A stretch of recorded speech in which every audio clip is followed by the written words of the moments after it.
दरिया रावी, चनाब और सतलज का पानी दरिया सिंध में पंजनत के मुकाम से शामिल होगा। इस वक्त सबकी नज़रें हैं पंजनत के ऊपर मरकूज़ है इंतज़ामिया की कि वहाँ पर क्या सूरत हाल आगे डेवलप होती है। और फिर गुड्डू बैराज को इस वक्त जो है बहुत अहमियत हासिल है। वहाँ पर ऑलरेडी इस वक्त तकरीबन 2 लाख क्यूसेक पानी जो है वो बह रहा है और सुपर फ्लड की बात की जा रही है अगले 3 या 4 सितंबर तक। मंगल और बुध की जो रात है इस हवाले से काफ़ी अहम होगी और इंतज़ामिया इस वक्त बहुत फोकस किए हुए हैं। Chairman Sindh irrigation and drainage authority Kabool Mohammad खटियान इस वक्त हमारे साथ मौजूद हैं। कबूल साहब, बहुत के वक्त का सबसे पहले तो जानना चाहेंगे कि क्या आप लोगों की रीडिंग है इस वक्त आने वाले इस सैलाबी रेले के हवाले से? इमरान साहब, देखिए रेला जो है पंजाब में, तो देखें आपने टीवी पे ऑलरेडी सब लोग देख ही चुके हैं कि काफी तबाही मचाई है उसने। तकरीबन काफी शहर भी डूब गए हैं और ज़रई एराजी भी काफी मुतासिर हुई है।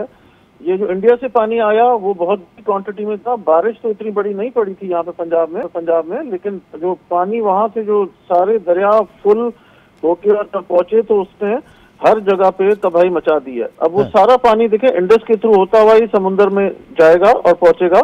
यही रास्ता इसका हमेशा से है और उसी को वो फॉलो करेगा। तो पानी अभी जो एक्सपेक्टेड है कि पहली तारीख से लेके बहुत ज्यादा पानी ये बढ़ जाएगा 2 दिन में, और फिर 3rd, 4th, 5th, 6th, 7th तक पानी काफी प्रेशर बिल्ड करेगा गुड्डू से सक्खर पे, कोटरी पे। इसलिए गुड्डू से स्टार्ट करेंगे कि अगर ये पानी 6 लाख और 7 लाख तो तक रहा तो फिर तो बड़े आराम से निकल जाएगा। लेकिन हम लोग की सिंध गवर्नमेंट, इरिगेशन मिनिस्टर जहां खान शोरो साहब, आपने सुना होगा उनकी कल की प्रेस कॉन्फ्रेंस में भी कि उन्होंने कहा कि हम लोग सुपर फ्लड भी अगर आए तो उसके लिए भी तैयार है। मतलब कि 10 लाख के से ऊपर भी अगर थोड़ा पानी जाता है तो भी हम लोग तैयारी उसकी कर रहे हैं। यानी गुड्डू में अगर 10 लाख क्यूसेक आप कहें तो वो सुपर फ्लड होगा, लेकिन सिंध गवर्नमेंट की तैयारी इस हवाले से है, ये आप कह रहे हैं? बिल्कुल। जाम खान शोरो साहब ने, आपने प्रेस कॉन्फ्रेंस अगर सुनी हो तो उसमें यही कहा है कि हम तैयारी 10 लाख से के करीब की कर रहे हैं कि एक्सपेक्टेड 8, 8.5 है, लेकिन हम 10 लाख के पानी की नहीं, तो ये क्या तैयारी है आप मुझे बताएंगे थोड़ा सा कि अगर तैयारी हो रही है तो किस तरह की तैयारी हो रही है?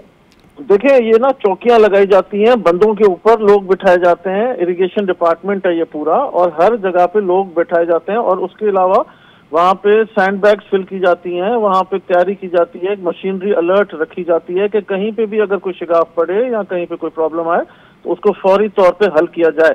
अब उसमें पिछले दफा जब हम लोग के पास फ्लड आया था, सेम टाइम पे बहुत बड़ी बारिश भी पड़ रही थी यहाँ पे सिंध में, इसी जगह पे, तो वो बहुत बड़ा प्रॉब्लम क्रिएट करती है। अगर बारिश नहीं होती है तो फिर तो आप आराम से काम कर सकते हैं बंद के ऊपर, लेकिन अगर सेम टाइम पे बारिश भी पड़ रही होगी और अगर ये इतना बड़ा पानी भी आता है तो बड़ा मुश्किल हो जाता है। ये देखें, ये अल्लाह की तरफ से ये कैटास्ट्रोफी है और ये इसमें इंसानी दखल नहीं है कि जो पानी इतना बड़ा आ रहा है। लेकिन इंसानी मैनेजमेंट, सर बिल्कुल इंसानी अमल दखल नहीं है इतने बड़े डिजास्टर को सहने की, लेकिन कुछ तो की जा सकती है। इसका अल्टीमेट हो रही है। नहीं, बिल्कुल तैयारी हो रही है। आप लोग आ जाएं, अगर आप आना चाहते हैं तो आपको हम लोग कोटरी बैराज से लेके हर जगह पे हम आपको दिखाएंगे कि किस तरह चौकियां बनती हैं, किस तरह लोग बिठाए जाते हैं। 24 घंटे अलर्ट होती है पूरी इरिगेशन डिपार्टमेंट, और उसमें वो लोग पूरे रास्ते में पूरा ये जो कहा जाता है कि बैराजेस के जो गेट हैं वो इतना बड़े कमजोर साबित होते हैं, ऐसे मौके पर इस तरह के वाकयात पहले भी हुए हैं, तो उस हवाले से क्या कहिएगा? देखिए बैराजेस के गेट तो ऊपर उठा दिए गए ताकि पानी ना नीचे आ गया। आपको वीडियोज अगर आप चेक करेंगे, आज ये जो हम लोग के जो टट्टा और सजावल पुल पे ऑलरेडी पानी तकरीबन 1.5-2 लाख पहुंच गया कि वो ओपन हुए हैं गेट, तो है ना पानी। देखिए ये पानी आ गया, नीचे तक आ गया, और ये फ्लो कराएंगे पानी को। वहां पे वो लोग जो अगर कह रहे हैं कि रोक रहे हैं पानी, ऐसी कोई बात नहीं है। और पानी को जितने भी हम लोग के मिनिस्टर्स हैं, जितने हम लोग की पूरी एक बॉडी फॉर्म हुई है। ये बताइए ज़रई फसलों का क्या हाल है, क्योंकि कहा जा रहा है कि इस मरतबा बम्पर क्रॉप हुई है। अगर वो बम्पर क्रॉप हुई है तो वो पहले से था तो राइस तो बेहतर कंडीशन में है।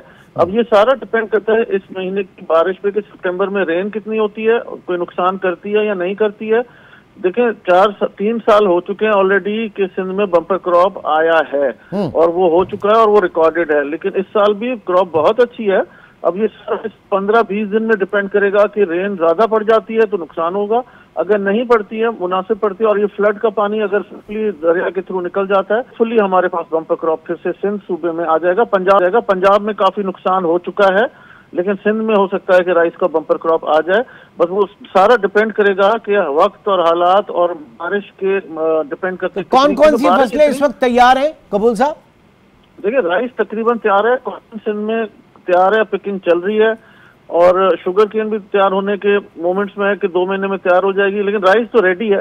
1 महीने के बाद राइस तो कटिंग भी थोड़ी थोड़ी चंद इलाकों पे शुरू हो गई है, लेकिन राइस तो ये जो ज्यादातर बेल्ट से हम लोग कहते हैं ना, जैकोबाद और ये सारे दादू के और ये ठट्टा बदीन सिजावल टंडो मोहम्मद खान, ये तकरीबन आप किसी को भी फुटेज अगर भेजेंगे लेने के लिए। ये बताइएगा कबूल साहब कि हमने पिछले सुपर फ्लड के बाद जो सूरत हाल रही और जो एग्रीकल्चर डैमेज हुआ, उससे हमने क्या सबक सीखा कि हम कह सके हाँ जनाब पिछली मरतबा के ये हमारे नुकसानात थे उनसे हट के अब ये तैयारी की गई है, जिसकी वजह से हम समझते हैं कि जनाब इतना दमखम है कि इनका मुकाबला किया जा सके। देखिए मैं आपको बताऊं, ये एनवायरनमेंट का जो मसला हुआ है ना पूरी दुनिया में, उसका मुकाबला मुझे तो नहीं लगता कि कोई भी मुल्क शायद कर सकता हो। ये पूरी दुनिया को जॉइंट एफर्ट डाल के और इस पे फाइट करना पड़ेगा। जो हालात हैं इस दफा, जो बारिशें केपीके में हुई, जिस तरह के क्लाउड बर्स्ट हुए, ऐसे तो कभी हमने देखे ना सुने। उसके बाद ये पंजाब में भी जितना सडनली पानी आया है, रावी में आपने देखा, ये जो लाहौर के साथ जो पानी आया है, ये आपने सुना होगा कि 35 इयर्स या 38 इयर्स के बाद पानी आया कि सोसाइटियां सारी जो डूब गई हैं, because they never expected it to come. वो 40 साल में आया ही नहीं पानी कभी, जो पानी आया जितने हिसाब का पानी आया। इसलिए ये पानी बहुत बड़ा है, ये 8-9 लाख क्यूसेक पानी है। अब वो इधर सिंध तक कितना पहुंचता है, but it will very from 6.5 lakh और 8.5 लाख के करीब एक्सपेक्टेड है। फिर उसमें थोड़ा बहुत कम या ज्यादा हो सकता है, बट बस दुआ करें कि खैर खैरियत से निकल जाए। We are all alert, Sindh government alert है, और हम लोग ऑलरेडी वहाँ पे सारी टीम्स बना चुके हैं कि जो वहाँ पे हर एरिया के मिनिस्टर्स और एमपीएस अलर्ट हैं। दे विल बी देयर, 24 घंटे हम करेंगे मॉनिटरिंग, सीधा की सारा स्टाफ। ठीक है, चले अल्लाह ताला खैर करे। ये मुझे बताइए सर, इसका एक अल्टीमेट हल क्या है जब आप बात करते हैं? क्योंकि देखें शहरों में जब ये आया, लाहौर में पानी आया तो बहुत बड़ा मसला हुआ और सारी चीज़ें, लेकिन आप लोग तो स्टेक होल्डर हैं, आप लोगों की ज़मीनें हैं, एग्रीकल्चर इकॉनमी से आपका ताल्लुक़ है। एक लॉन्ग टर्म सोल्यूशन क्या है? क्या डैम्स इसका हल नहीं है? सर ये ना ये एक और डिस्कशन है जिसको देखें, सिंध के सूबे में तो स्टेबल एरिया, उधर डैम्स की तो जो ऑलरेडी आपके एग्जिस्टेंट डैम्स हैं लास्ट 5 साल में वो फिल ही नहीं हो पाते। तकरीबन जो ऑलरेडी अवेलेबल हैं जो हम लोग के, वो ही फिल नहीं होते। और ये डैम्स का ये मसला, ये बाद में हम लोग डिस्कस कर लेंगे। अभी हमें जो अर्जेंटली जो करना है, ये आपके टीवी के सर हमेशा यही तो होता है, एक शॉर्ट टर्म अप्रोच हमारी रहती है, कभी भी हमने लॉन्ग टर्म सोल्यूशन के ऊपर नहीं गए। बहुत से बहुत क्या होता है कि जनाब नुकसान इतना हो गया, फिर हम भागते हैं इंटरनेशनल कम्युनिटीज के पास, दूसरे मुल्कों के पास, और हम बताते हैं जनाब सुपर फ्लड था, $30 अरब का हमें नुकसान हो गया, हमारी मदद करें। ये हमारा एक कमी रवैया है सर। देखिए हम लोग इस दफा जो है, हम लोग जो अभी काम कर रहे हैं ना, तो अब तो देखिए वंस अगेन आप वाली बात के, यस हम अभी क्योंकि इमीडिएटली सडनली आ गया है एक फ्लड, तो पानी आ रहा है with in the next 2 days, 48-24 घंटे में पानी पहुंच रहा है। तो लॉन्ग टर्म तो आज नहीं सोच सकते, अभी हम इसको हैंडल कर लें, and then we should definitely sit on it, एंड पूरे सारे स्टेक होल्डर्स को बैठ के बातचीत करनी चाहिए कि इस पे क्या करना चाहिए। डेफिनेटली आप सही कह रहे हैं कि हमें इस पे करना चाहिए काम, लेकिन आज हमें सिर्फ इस पे करना है कि हम लोग ये नेक्स्ट 15 दिन अल्लाह खैर खैरियत से अगर गुजार ले इस पानी को तो बहुत ओके। ये पानी खैरियत से उसी वक्त गुजरेगा सर जब इसके गुजरने के रास्ते में रुकावटें नहीं होंगी।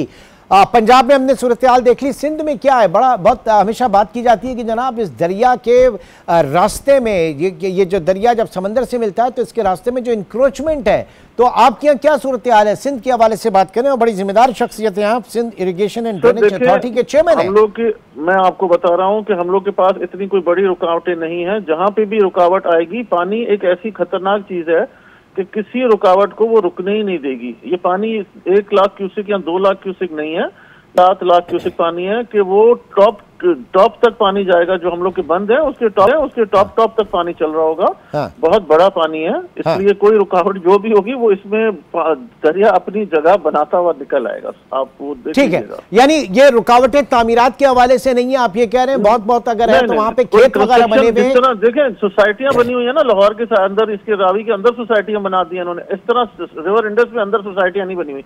मैं आपको कंफर्म कहता हूँ, मैंने पूरा दरिया देखा हुआ है कि सोसाइटियां कोई भी पक्की आरसीसी सोसाइटियां नहीं बनी हुई यहाँ पे। बस वो कच्चे के डाकू जो है वो बड़े परेशान है, वो आजकल पक्के में आके बैठ गए सर। सर देखें, अल्लाह खैर करे। उनके देखें, कच्चे का तो अभी हम डिस्कस नहीं कर सकते, क्योंकि हम लोग तो अपनी जान अब अभी सब बचाने के लिए हैं कि भाई सारे जो इज्जत से जितने भी लोग हैं उनकी फसल बच जाए, उनके घर बच जाए, बाल बच्चे बच जाए। ठीक है सर, ठीक है सर। ये एक और इशू है, this is a different line, we will talk about it later on. ठीक है ना सर।